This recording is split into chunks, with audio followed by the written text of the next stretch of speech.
Hi everyone, so let's start with CNS and I. So CNS में सबसे पहले हाइड्रोसिफिलस। तो हाइड्रोसिफिलस क्या होता है?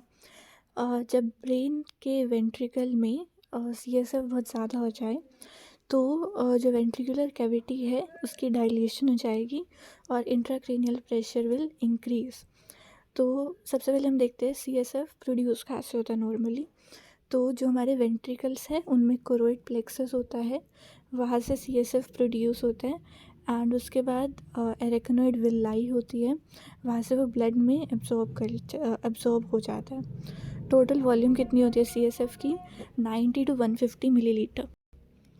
अगर बच्चों में क्रेनियल सूचर क्लोज होने से पहले हाइड्रोसेफेलस हो जाएगा तो हेड की इनलार्जमेंट हो जाएगी। अगर क्लोजर के बाद होता है तो ventricles will expand, intracranial pressure will increase. Head की सर्कमफेरेंस में कोई चेंज नहीं आएगा क्योंकि सूचर्स क्लोज हो चुके हैं। दोनों केसेस में चीफ कंप्लेंट होती है हेडेक। फिर आते हैं फाइंडिंग्स पे। ऑटोप्सी में क्या होता है कि ब्रेन काफ़ी लार्ज दिखता है, वेंट्रिकल्स डायलेट हो जाएंगी और जो सेरिब्रम है उसकी वॉल्स काफ़ी थिन हो जाएगी। बीच वाला जो सेंट्रल वाइट मैटर होता है उसकी एट्रोफी हो जाएगी और जो हमारे सल्काई गायरी है, सल्काई नैरो हो जाएंगे और गायरी फ्लैटन हो जाएंगी और जो एडजेसेंट स्ट्रक्चर है उनकी कंप्रेशन हो जाएगी। जो हाइड्रोसेफेलस है ये दो तरह का होता है, नॉन कम्युनिकेटिंग और कम्युनिकेटिंग। नॉन कम्युनिकेटिंग में क्या होता है कि CSF के फ्लो में ऑब्स्ट्रक्शन है, ठीक है। और कम्युनिकेटिंग क्या आता है कि सभी वेंट्रिकल्स इन्वॉल्व है, ऑब्स्ट्रक्शन में कोई CSF के फ्लो में कोई ऑब्स्ट्रक्शन नहीं है, या तो रीअब्जॉर्प्शन कम हो रही है या फिर ओवर प्रोडक्शन हो रही है, ठीक है। फिर हम आते हैं मेनिंजाइटिस पे। तो मेनिंजाइटिस 3 तरह की हम पढ़ते हैं, अक्यूट में पायोजेनिक और वायरल और ट्यूबरक्यूलर। तो प्रेशर क्या आता है कि प्रेशर वायरल में नॉर्मल रहता है और बैक्टीरियल में बढ़ जाता है।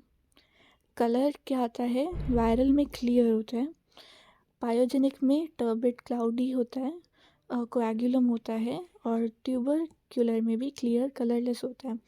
लेकिन जब हम उसे रखेंगे स्पेसिमेन को तो एक कोबवेब का कोएगुलम बन जाएगा। फिर है RBC सब में नॉर्मल होते हैं, WBC सब में बढ़ जाते हैं लेकिन सबसे ज़्यादा बढ़ते हैं ट्यूबरक्यूलर में, ठीक है। और फिर है प्रीडोमिनेंटली पायोजेनिक में न्यूट्रोफिल होते हैं और बाकी दोनों में लिम्फोसाइट होते हैं। ग्लूकोज वायरल में नॉर्मल होता है, बाकी दोनों में डिक्रीज हो जाता है। और प्रोटीन वायरल में नॉर्मल होता है, बाकी दोनों में इंक्रीज हो जाता है। क्लोराइड वायरल में नॉर्मल होता है और बाकी दोनों में डिक्रीज हो जाता है। माइक्रोबायोलॉजी करेंगे तो बैक्टीरियल के ग्राम स्टेनिंग करेंगे, वायरस में स्टेराइल होगा ग्राम स्टेनिंग, या फिर virus will be detected. Tubercular में ZN स्टेनिंग में एसिड फास्ट पेसिलाई देखेंगे। ओलिगो क्लोनल बैंड में भी पॉजिटिव तीनों में। ऑर्गेनिजम्स मोस्ट कॉमन ट्यूबरक्यूलर में माइकोबैक्टीरियम ट्यूबरक्यूलोसिस होता है और बैक्टीरियल में नियोनेट्स में एगेलेक्टिया ही होता है। और फिर होता है हमारा इन्फ्लुएंजा मेनिंजाइटिस, ओल्डर स्कूल में भी मेनिंजाइटिस और निमोनिया, ठीक है। और जो हमारा वायरस है इसमें एंटीरो वायरस होते हैं, पोलियो वगैरह, इन्फ्लुएंजा, मम्प्स। मेनिंजाइटिस होता क्या है? लेप्टोमेनिंजस की स्वेलिंग, इन्फ्लेमेशन और उसके अंदर CSF की अकुमुलेशन इन सब एरेक्नोइड स्पेस। फिर है मेनिंगो एनकेफेलाइटिस में क्या होता है? एनकेफेलाइटिस में ब्रेन के भी साथ में इन्फ्लेमेशन हो जाती है। मेनिंजाइटिस यूजुअली इन्फेक्शन की वजह से होती है लेकिन किसी नॉन बैक्टीरियल इरिटेंट की वजह से भी हो सकते हैं, जैसे हम कहते हैं केमिकल मेनिंजाइटिस। इन्फेक्शन डायरेक्टली आ सकता है या फिर हेमाटोजीनस रूट से आ सकता है या फिर एडजेसेंट स्ट्रक्चर से आएगा, जैसे साइनस से, ऑस्टियोमाइलाइटिस से, टूथ से। फिर पैथोलॉजी क्या आती है? जब हम CSF टैप करेंगे तो एकदम से बहुत तेज़ प्रेशर से बाहर आएगा CSF। फिर है टर्बिड या फ्लैंकी हो जाएगा। सो CSF कैसा दिखेगा हमें, टर्बिड या प्यूरुलेंट। माइक्रोस्कोपिकली हमें न्यूट्रोफिल्स दिखेंगे एंड ग्राम स्टेनिंग में बैक्टीरिया दिखेंगे। क्लिनिकली ये इमरजेंसी होती है, सीवियर हेडेक होगा, fever, vomiting, coma, convulsions, neck stiffness होगी। कॉम्प्लिकेशंस है, सेरिब्रल एब्सेस हो सकती है, ऑब्स्ट्रक्टिव हाइड्रोसेफेलस हो सकता है, एंड इन्फेक्शन हो सकता है, एपिलेप्सी हो सकती है। देन वायरल मेनिंजाइटिस में रिकग्नाइजेबल ऑर्गेनिज्म नहीं होता, लेकिन वो होगा, मतलब फीवर होगा, बाकी सब कुछ सिम्टम्स होंगे, लेकिन लेस सीवियर होता है, बिनाइन होता है और सेल्फ लिमिटिंग होता है। फिर हम आते हैं प्रायन डिजीज़ में। प्रायंस क्या होते हैं, सेल्यूलर प्रोटीन्स की एबनॉर्मल फॉर्म है जो कि न्यूरो डिजेनरेटिव डिसऑर्डर्स करते हैं। तो प्रायंस क्या है, प्रोटीन है, एबनॉर्मल है, न्यूरो डिजेनरेटिव डिसऑर्डर करते हैं। इन प्रायन डिसीज़ में क्या आता है, प्रायन डिसीज़ में हमारा आता है मैड काउ डिसीज़, जिसे कहते हैं bovine encephalopathy. Then we are scrapie in sheep. And इसमें क्या होता है, प्रायन डिसीज़ में क्या होता है कि जो हमारा सेरिब्रल कॉर्टेक्स है, इसके जो न्यूरोनल सेल्स हैं, इनमें कुछ चेंजेस होते हैं एंड न्यूरॉन्स में वैक्यूल्स दिखते हैं।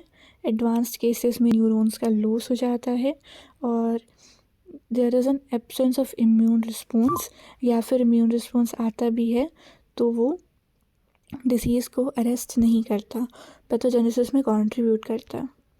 फिर है जो कुरु प्लाक्स होते हैं, ये एक्स्ट्रा सेल्यूलर डिपॉजिट होते हैं एबनॉर्मल प्रोटीन के। ये कॉन्गो रेड पॉजिटिव होते हैं और पास पॉजिटिव होते हैं। तो सभी में क्या है कि प्रोटीन अकोमुलेट हो रहा है। तो हमें इम्यून हिस्टोकेमिकल स्टेनिंग में क्या दिखता है, प्रोटीनेस के रेजिस्टेंट PRP दिखेगा, जेनेटिक प्रीडिस्पोजिशन होगी, प्रोग्रेसिव डिमेंशिया होता है और फेटल टर्मिनेशन होती है। PRP क्या था, हमारा प्रायन प्रोटीन था, ठीक है। तो इस IHC में क्या दिखता है, ऐसा prion protein which is resistant to proteinase. तो पैथोजेनेसिस क्या है कि जो ये PRP है, नॉर्मल सेल में ये अल्फा हेलिक्स आइसोफॉर्म की तरह हमें दिखता है। और जो प्रायन प्रोटीन्स हैं, ये इन्फेक्शियस भी होते हैं, ट्रांसमिसिबल भी होते हैं। जब भी ये अल्फा हेलिक्स से बीटा प्लीटेड आइसोफॉर्म बनेगा, डिसीज़ अकर्स। ये चेंज स्पॉन्टेनियस भी हो सकता है, स्पॉन्टेनियसली लो रेट पे भी हो सकता है, हाई रेट पे भी हो सकता है। दोनों केसेस में प्रोटीएज से ये डाइजेस्ट नहीं होगा और इसकी ट्रांसफॉर्मेशन जल्दी जल्दी होगी। और जब ये न्यूरल टिश्यू में एकोमुलेट करते हैं तो वैक्यूल्स बन जाते हैं और चेंजेस होते हैं, जिसका end stage is neuronal death, ठीक है। सो अभी तक हमने क्या देखा, we saw hydrocephalus, we saw meningitis and we saw prion disease. उसके बाद वी कम टू ट्यूमर्स। तो जो ब्रेन के ट्यूमर है, we classify it into 5 types. एक होता है हमारा प्राइमरी ट्यूमर, जो न्यूरो एपिथेलियल ओरिजिन का आता है, मतलब ग्लाइयोमा। ग्लाइयोमा में आता है हमारा एस्ट्रोसाइटोमा, ठीक है। Then we have oligodendroglioma, ependymoma, choroid plexus papilloma. फिर एक होता है हमारा न्यूरोनल ट्यूमर। न्यूरोनल ट्यूमर में आता है न्यूरोब्लास्टोमा। फिर आता है हमारा पुअरली डिफरेंशिएटेड नियोप्लाज्म, जैसे कि मेड्यूलोब्लास्टोमा। फिर आता है अदर पेरेन्काइमल ट्यूमर, जैसे कि लिम्फोमा हो गया, जर्म सेल ट्यूमर हो गया, एंड देन लास्ट में आता है मेनिंजियोमा। मेनिंजियोमा होता है मेटास्टेटिक या फिर सेकेंडरी ट्यूमर। तो हमें क्या याद रखना है, सबसे पहले होता है प्राइमरी या फिर ग्लाइयोमास, जिसमें आता है हमारा एस्ट्रोसाइटोमा, ठीक है। पहले हम 5 नाम याद रखते हैं, primary, neuronal, poorly differentiated, other, meningiomas. तो प्राइमरी को हम ग्लाइयोमा कह सकते हैं। तो we can remember it as GNPM, good night और PM, ठीक है। गुड नाइट PM वाले टाइम में हम क्या कहते हैं, गुड नाइट। तो गुड नाइट PM। तो G से ग्लाइयोमा विच इज़ प्राइमरी, जिसमें आता है एस्ट्रोसाइटोमा। N से न्यूरोनल, जिसमें आता है न्यूरोब्लास्टोमा। पी से पुअरली डिफरेंशिएटेड, जिसमें आता है medulloblastoma, and then we have meningioma which is metastatic. फिर हम सबसे पहले आते हैं एस्ट्रोसाइटोमा पे। एस्ट्रोसाइटोमा आता है हमारा ग्लायल सेल से, ठीक है।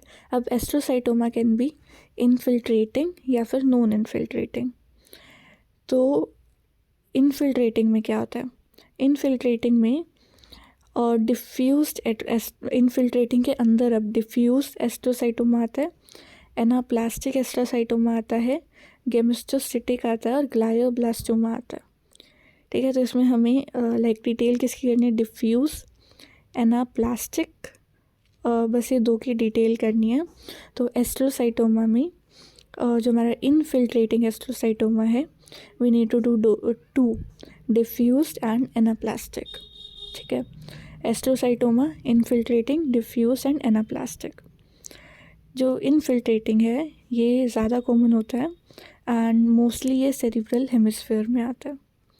जो डिफ्यूज्ड है, अभी डिफ्यूज़ है तो पुअरली डिफाइन होगा, ग्रे सा इनफिल्ट्रेटिंग मास होगा, और ये जो जिधर ये इनफिल्ट्रेट करता है उसे ये डिस्टोर्ट कर देगा। छोटा भी हो सकता है और इतना बड़ा भी हो सकता है कि पूरा हेमिस्फीयर को रिप्लेस कर दे।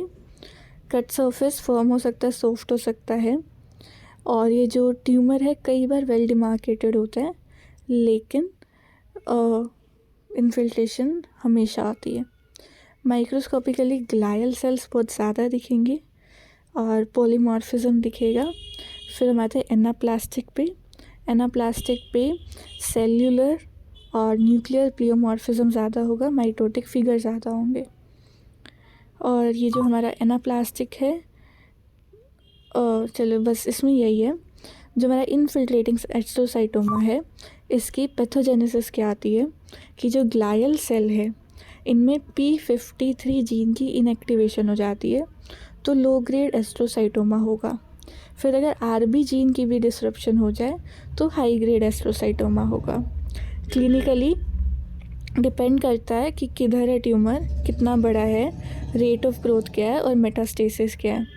तो उस सब पे डिपेंड होता हो। पेशेंट में present with headache, seizures, intracranial pressure बड़ा होगा एंड कुछ न्यूरोलॉजिकल डेफिसिट होगा।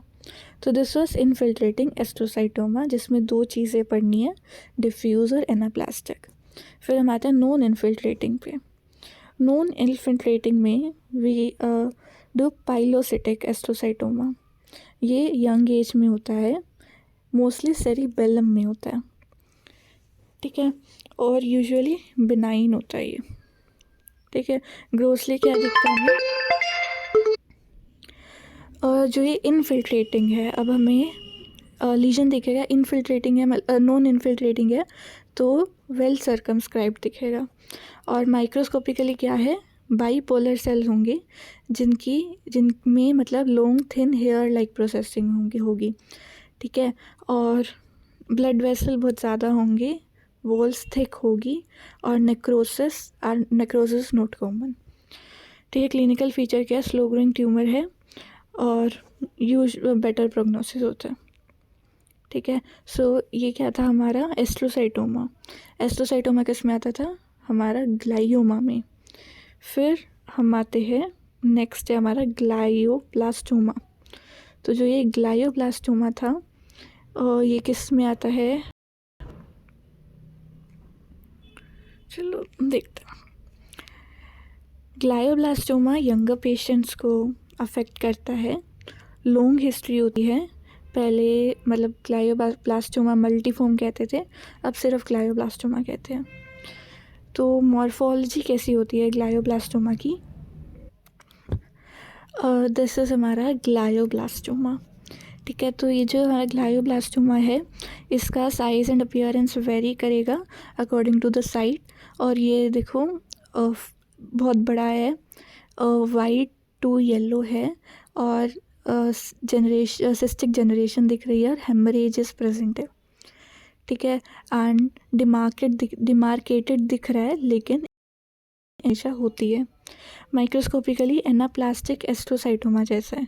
एनाप्लास्टिक क्या था हमारा? इनफिल्ट्रेटिंग एस्ट्रोसाइटोमा। एडिशनल फीचर्स क्या है? नेक्रोसिस दिखेगी, वेस्कुलर प्रोलिफरेशन दिखेगी, एंड न्यूक्लियर प्लियोमॉर्फिज्म ज़्यादा होगा, एंडोथेलियल प्रोलिफरेशन दिखेगी एंड नेक्रोसिस भी हमेशा होगी। ठीक है, तो अभी तक हमने दो किए, एस्ट्रोसाइटोमा और ग्लायोब्लास्टोमा। ठीक है, तो नेक्स्ट हम आते हैं मेड्यूलोब्लास्टोमा में। तो देखो, मेड्यूलोब्लास्टोमा किधर था हमारा, पुअरली डिफरेंशिएटेड न्यू प्लाज्म में। ठीक है, और ये जो हमारा ग्लायोब्लास्टोमा है ये हमारा आएगा न्यूरोनल ट्यूमर्स में। ठीक है, मेड्यूलोब्लास्टोमा में अब हम आते हैं। मेड्यूलोब्लास्टोमा भी बच्चों में ज़्यादा दिखता है और ये सेरिबेलम में होता है। तो हमने जो ये पढ़ा था एस्ट्रोसाइटोमा, इसमें जो इनफिल्ट्रेटिंग था, इनफिल्ट्रेटिंग में जो डिफ्यूज़ वाला था वो सेरिब्रम में ज़्यादा था, और जो नॉन इनफिल्ट्रेटिंग है वो सेरिबेलम में होता है। ठीक है, ग्लायोब्लास्टोमा कहीं भी हो सकता है, मेडुलोब्लास्टोमा सेरिबेलम में होता है। पुअरली डिफरेंशिएटेड है, उसी कैटेगरी में आता है। हाईली मैलिग्नेंट है क्योंकि पुअरली डिफरेंशिएटेड है, और प्रोग्नोसिस पुअर होता है। एंड उसके बाद है मॉर्फोलॉजी, तो ये भी वेल सर्कमस्क्राइब्ड होता है, ग्रे है, फ्राइएबल मास है, माइक्रोस्कोपिकली सेल्यूलर ट्यूमर है, पुअरली डिफरेंशिएटेड है, तो एनाप्लास्टिक सेल की शीट्स मिलेंगी। ट्यूमर सेल बहुत ही छोटे होंगे, हाइपरक्रोमैटिक होंगे, और माइटोसिस होती है इनमें। एंड उसके बाद है कि इसका एक वेरिएंट होता है डेस्मोप्लास्टिक, तो उसमें काफ़ी ज़्यादा कोलाजन होता है, और फिर डिसेमिनेशन भी हो जाता है, तो मेटास्टेसिस होती है टू कोडा इक्विना। एंड बस यही है। फिर हम आते हैं मेनिंजियोमा में। तो वो हमारा देखो मेनिंजियोमा किधर है, लास्ट ही था मेटास्टेटिक ट्यूमर, या चलो मेनिंजियोमा अलग से लास्ट है हमारा। मेनिंजियोमा क्या होता है, ड्यूरा से अटैच्ड होता है, एरेक्नोइड से अराइज करता है। अडल्ट्स का बिनाइन ट्यूमर है, तो बाकी सारी अभी हमने पढ़े चिल्ड्रन में ज़्यादा होते हैं, ये अडल्ट्स का बिनाइन ट्यूमर है। ठीक है, फीमेल्स में ज़्यादा होता है। ओरिजिन क्या है, एरेक्नोइड के मेनिंजियोथेलियल सेल, और साइड क्या है, along the external surface of brain. ठीक है, विद इन द वेंट्रिकल्स भी हो सकता है। ग्रोसली हमें क्या दिखेगा, वेल डिफाइंड ड्यूरल और मास दिखेगा, और एंड मतलब इजीली सेपरेबल होता है फ्रॉम द ब्रेन, और एनकैप्सुलेटेड होता है। एंड ये है इसका नॉर्मल वाला। जो वेरिएंट होता है उसमें, मतलब वेरिएंट में जो लीजन है वो फॉर्म हो सकता है, फाइब्रस हो सकता है, एंड कैल्सिफाइड हो सकता है विद समोमा बॉडीज़।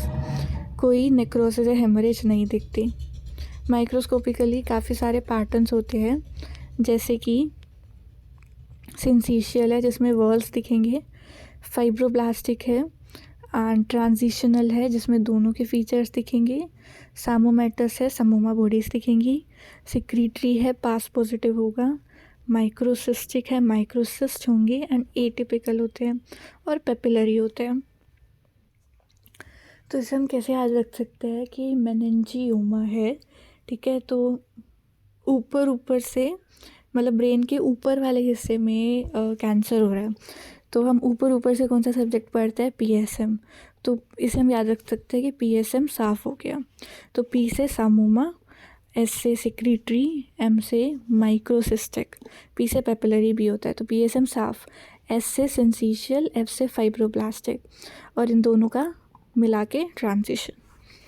ठीक है, फिर हम आते हैं एपेंडाइमोमा पे। So this is not much required. फिर हम आते हैं रेटिनोब्लास्टोमा में। ये है आई का मोस्ट कॉमन मैलिग्नेंट ट्यूमर है, चाइल्डहुड में होता है, एंड एज बच्चों में होता है, बोथ सेक्सेस इक्वली अफेक्टेड। इसमें रेटिनोब्लास्टोमा जीन का लॉस हो जाता है, जो कि ट्यूमर सप्रेसर जीन होता है। सेल ओरिजिन क्या है, रेटाइना में न्यूरो एपिथेलियल ओरिजिन है। दो तरह का है, हेरिडिटरी और non hereditary. Hereditary is bilateral, and hereditary में, hereditary is associated with other tumour जैसे कि ओस्टियोसार्कोमा।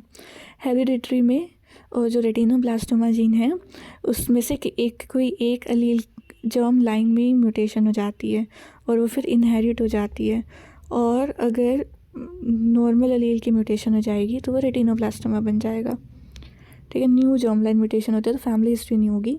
नॉन हेरिडिटरी में क्या है कि इनिशियली एक एक्वायर्ड म्यूटेशन है और फिर उसके बाद सेकेंड हिट होती है तो ट्यूमर बन जाता है। मोस्टली एक ही आई में होता है and not associated with any other tumour.